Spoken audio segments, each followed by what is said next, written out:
Segundo ano, História, unidade 15, página 14 e 15 em diante. Unidade 15, as páginas são 14 e 15 em diante aí. Tá ok, galera? Vamos lá? Caso tenha algo para marcar no livro de vocês, pode deixar ele aberto. Eu não sei se vocês estão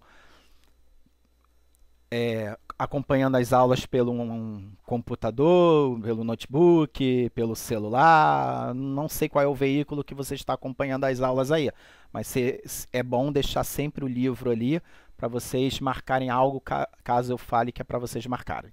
Bom, galera, vamos lá então.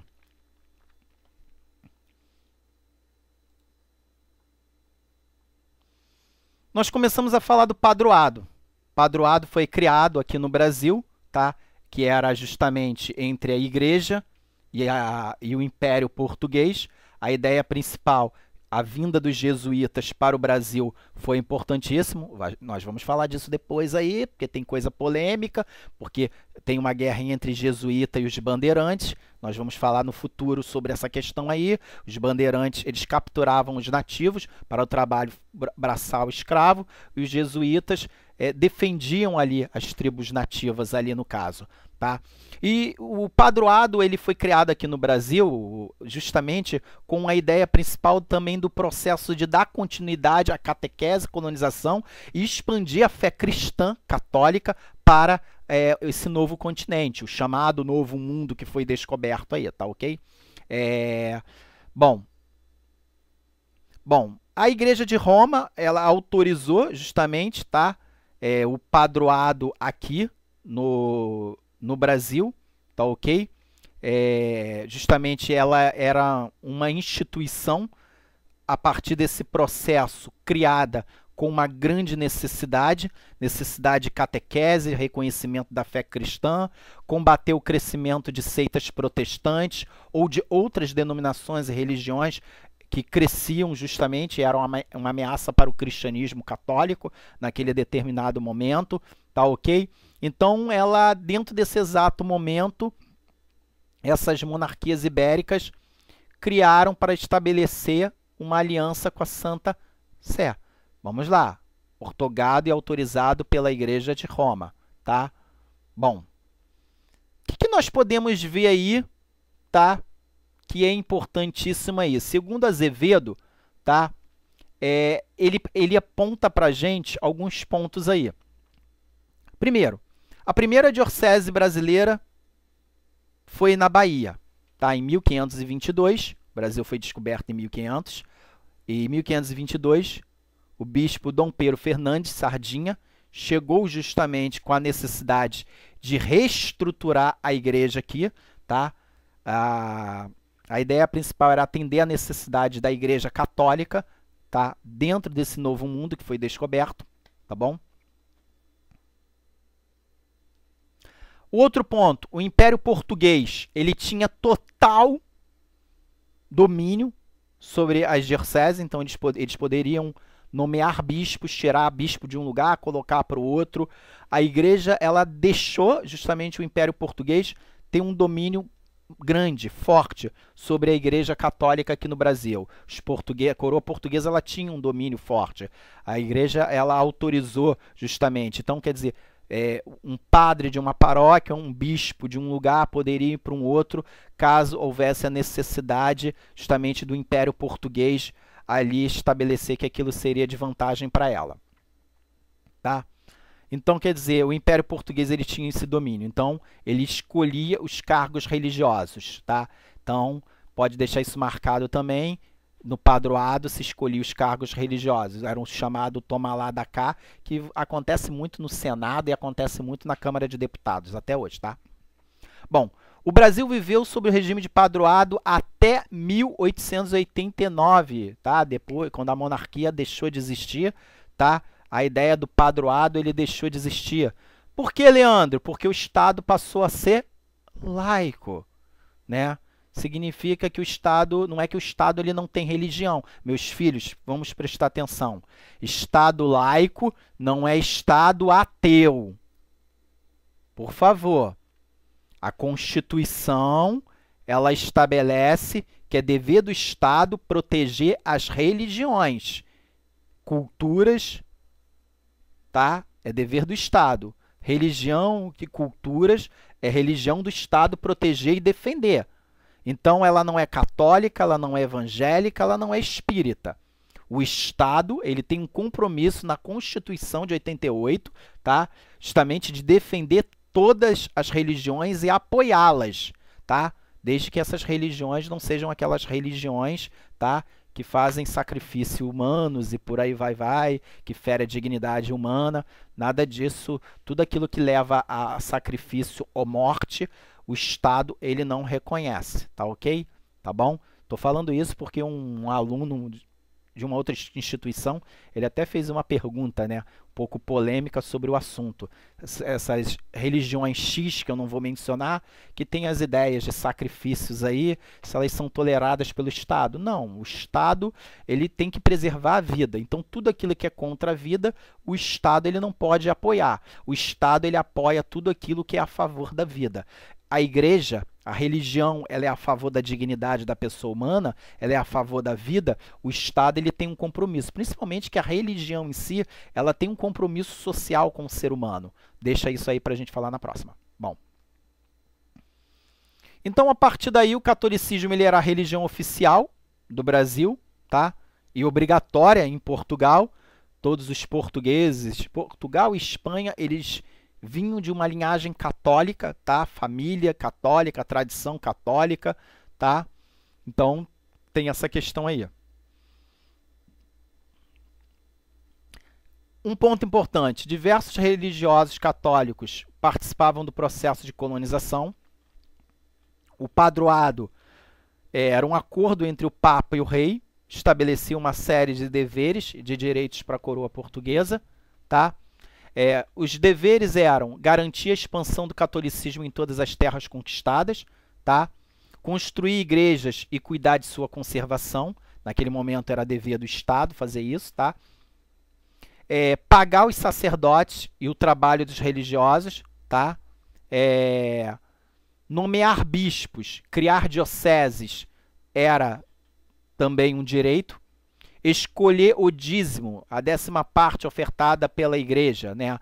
O pagamento do dízimo das ofertas, que era para manutenção da arquidiocese ou manutenção da paróquia, tá ok? E aí, meus filhos, na unidade 15, na página 15 e 16, entre 1555 e 1624, o Brasil foi alvo de invasões estrangeiras, nós já vimos isso aí, tá? Que foram os franceses e holandeses. Aí nós temos que tentar, meus filhos, entender uma coisa aí. Poxa, Leandro, mas por que os franceses queriam tanto o Brasil? Na verdade, os franceses queriam contrabandear o quê, gente? O pau-brasil, tá? O objetivo dos franceses era contrabandear o pau-brasil, tá? E, na realidade, os franceses eles queriam permanecer aonde? Ali na Baía de Guanabara. Então, os franceses eles ficaram ali no aterro, onde hoje é o aterro, ali na Urca, dominando o cenário da Baía de Guanabara, e dominando a Baía de Guanabara, eles dominavam a Ilha do Governador. Tá? Olha que coisa interessante. Então, assim, os franceses eles chegaram ali, tá? Na Baía de Guanabara, pegaram um pedaço da ilha, do aterro, da Urca, tá? E você vai falar assim, mas foi fácil, Leandro, os franceses chegarem aqui? Meus filhos, foi sim, foi fácil, porque naquela época, o Rio de Janeiro, ele não tinha uma tropa militar de Portugal. E os colonizadores portugueses, eles não estavam dominando o Rio de Janeiro. Não havia uma colonização portuguesa no Rio, tá? Então, se você parar para analisar, o Rio de Janeiro ele existia, mas Portugal não tinha domínio do Rio de Janeiro, entendeu? Portugal não dominava o Rio de Janeiro, então era uma terra praticamente de ninguém.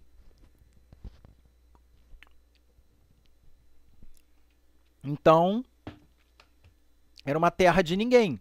Sendo uma terra de ninguém, foi fácil. Os franceses olharam ali, viram a estratégia e pensaram, pô, aí, ó, ótimo lugar para a gente ficar. Beleza, tranquilo. Vamos entrar no Rio de Janeiro, vamos fazer um acordo com os índios, com os nativos lá. Foram isso que os franceses fizeram um acordo com os nativos, tanto é que aconteceram muitas rebeliões entre franceses e os nativos daqui, os portugueses, que vocês estudaram isso na aula passada. Havia uma guerra muito grande, tá? Então, a partir daí, os franceses conseguiram dominar o cenário rápido e fácil. Foi fácil, tá? Foi fácil, foi muito fácil. E a outra questão importante é os holandeses no Brasil.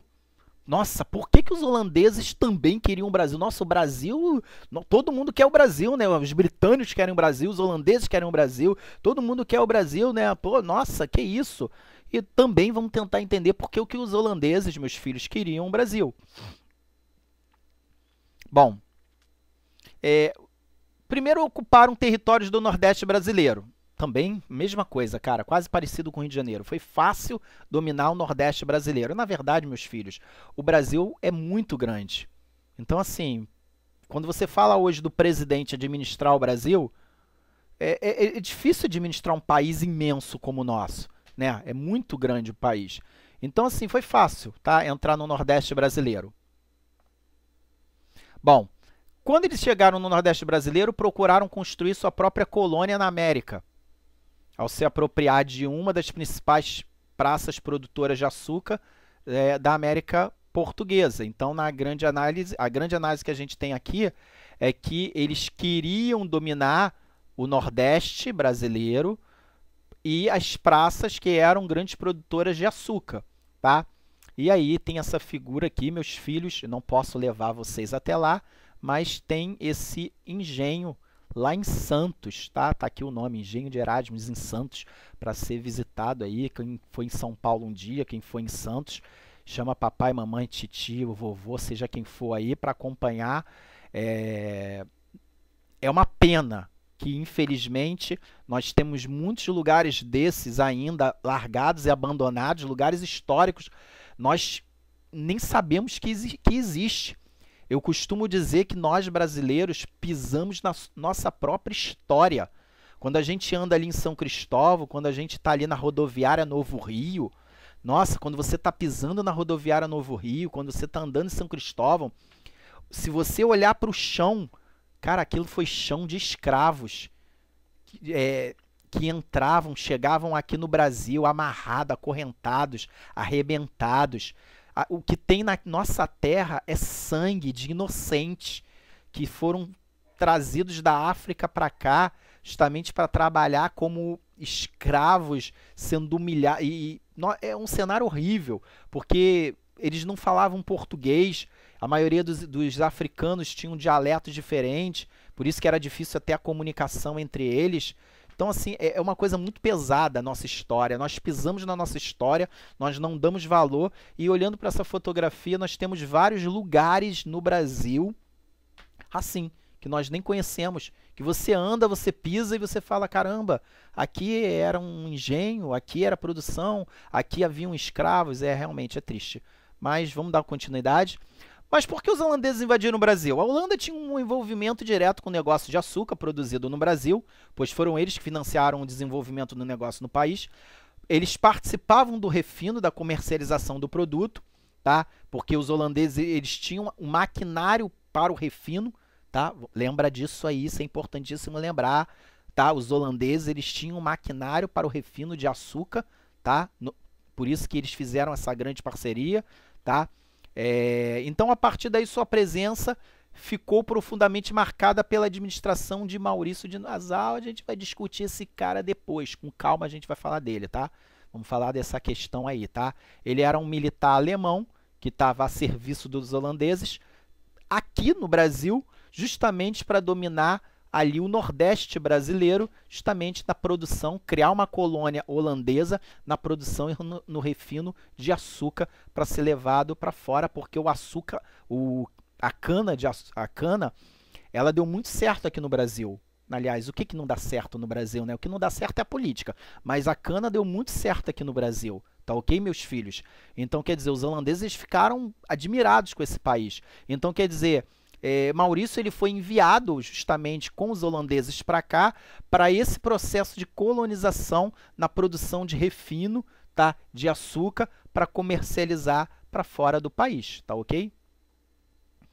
E essa fotografia aí, tá, que vocês estão vendo aí, é a fotografia de um engenho, tá, de produção de açúcar. É um pouco parecido com esse aqui, só para a gente ter uma ideia, e era mais ou menos assim, ok, meus filhos? Galera, nós vamos dar continuidade a esta aula, falando da administração desse indivíduo alemão que vem para cá. Vamos continuar falando sobre os holandeses no Brasil, o açúcar no Brasil, tá? Mas a segunda parte da nossa aula, é um documentário que está aí para vocês, tá? Um documentário sobre o Brasil holandês, tá? Essa é a nossa segunda parte da nossa aula. Depois desse documentário, na próxima aula, eu vou dar continuidade a falar dessa administração, desse governo. E a terceira parte, tá, é para falar da divisão do Novo Mundo, tá? Então, você tem mais 2 documentários que eu coloquei disponíveis aí. Não sei se a qualidade deles está 100%, não sei se está boa.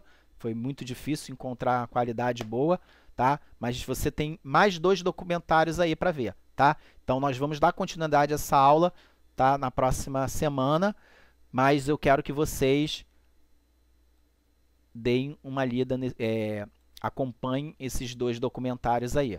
E para atividade, livro, página, tá? Página 5, 7, 8 e 20 da unidade 15. 5, 7, 8 e 20 da unidade 15. Tá ok, galera? Então, vamos lá? Dá uma pausa aí. Agora, segunda parte do documentário Brasil Holandês. Doce Brasil Holandês. Valeu, galera. Um abraço. Até a próxima aí. Vamos ver o documentário aí.